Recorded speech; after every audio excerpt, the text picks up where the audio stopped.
काय मग मंडळी, बघू शकता तुमच्यासाठी जास्वंदी पैठणी परत एकदा रिस्टॉक केलेला आहे, फक्त आणि फक्त तुमच्यासाठी.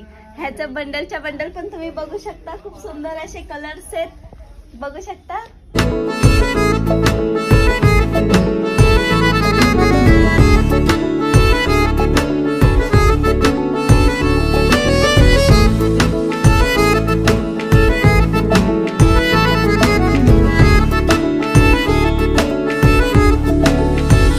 आज दिल शायराना शायराना शायराना शायराना शायराना लगता है. आज दिल शायराना शायराना शायराना शायराना शायराना लगता है. उड़ता फिरे दिल उतरना जानना. आज दिल शायराना शायराना शायराना शायराना शायराना लगता है. बिगड़ा हूँ. हा स्टॉक आपल्याला तिन्ही दुकानात अवेलेबल भेटेल. छत्रपती शिवाजी महाराज चौक, ओल्ड पनवेल इथे.